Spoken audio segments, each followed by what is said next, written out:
Sa oras po ito sila po ang ating pong lalagda po sila ng kontrata.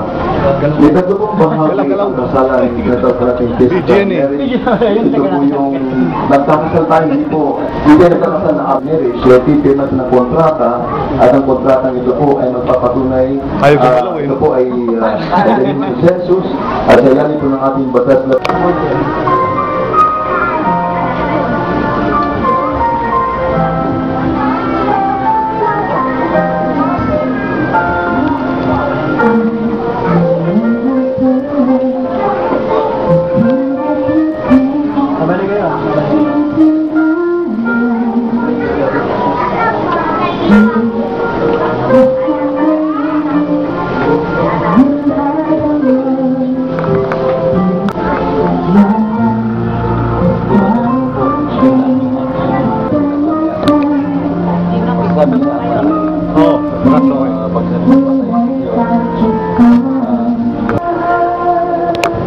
record dyan ha, galaw-galaw. Naka-record, galaw-galaw.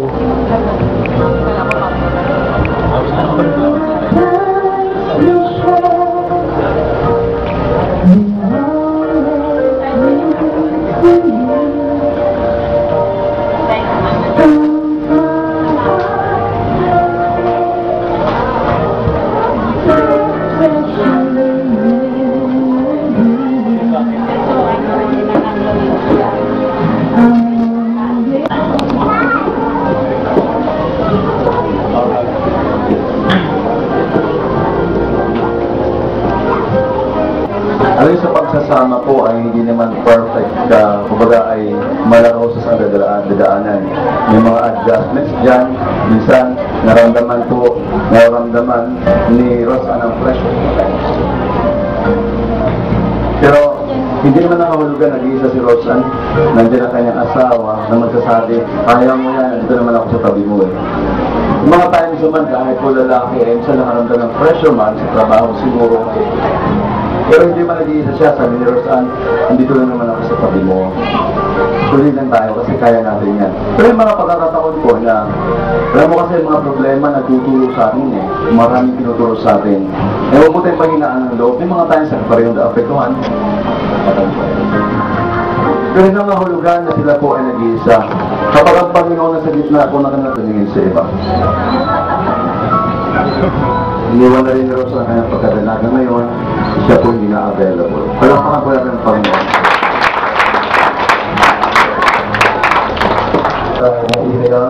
Hindi lamang tungkol sa kalagayan ng kasal, kundi Panginoon ang kahalagahan ng pagkaroon ng relasyon sa inyo. Kailangan po Panginoon sa iyong pagtatapos na ito na patuloy may tumimo sa aming puso ang iyong mga salita. Ay Panginoon, ang bago pong kasal na ito o Diyos ay tulad newlywed couple, Mr. and Mrs. Marlon and Roseanne Santiago. Okay, sarap po tayo. Marlon, this is the moment of truth.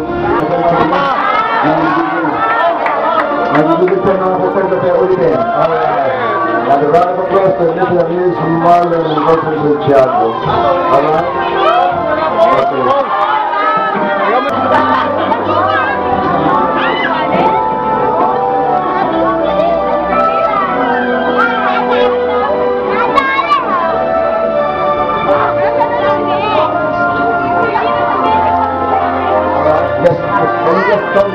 Yung mahirap sa konti. Salamat kami sa inyo. From my heart. Salamat. Maraming salamat po sa lahat ng tao niya dito. Lalo na po sa magulang ko. At sa nanay ko ni Marlon sa tatay niya. Pinapangako ko po na sa pong kasal na to, basbas po talaga ng Panginoon at blessed po talaga kami dahil may mga magulang kami at mga kamag-anak na nandito na patuloy na nagmamahal sa amin at mga kaibigan. Maraming salamat po. Mukhang ganda po ang photo ops sa mga ating coordinator para po sa photo session. Alright, thank you.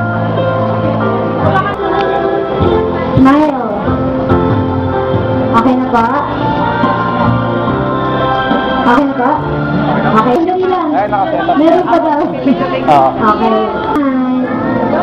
After po, mag-prepare po yung bride's parents saka yung mga kapatid ni Sister Ocha.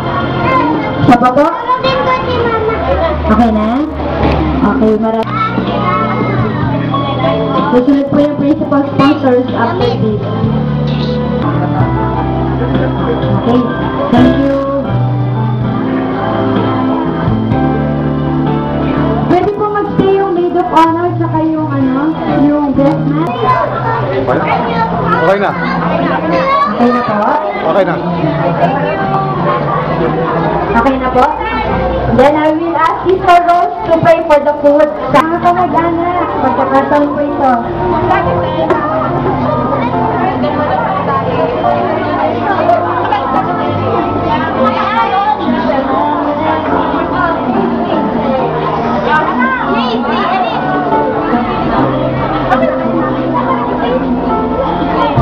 After po nito, yung po mga kaibigan nila, kung meron po dyan mga kasama sa trabaho nila pareho, na mga guests ngayon, mag-prepare po kayo, kayo po yung susunod na kukuhaan.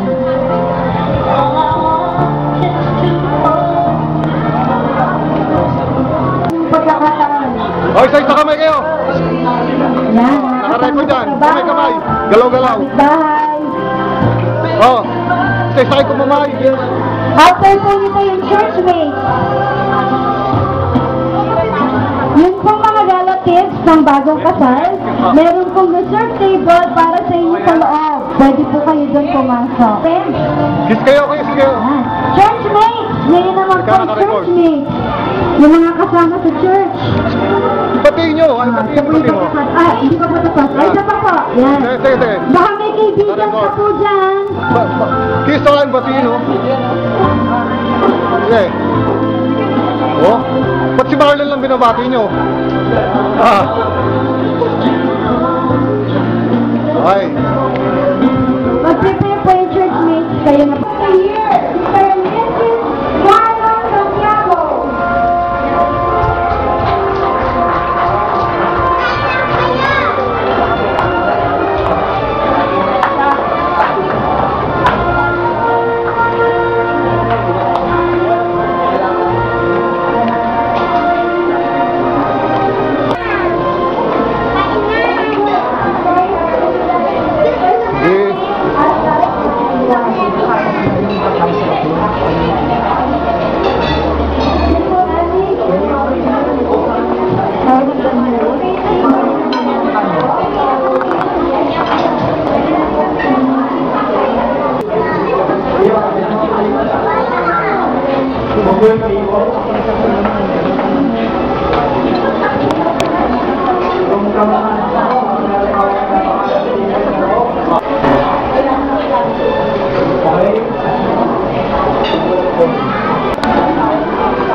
Doon, galaw-galaw. Naka-record.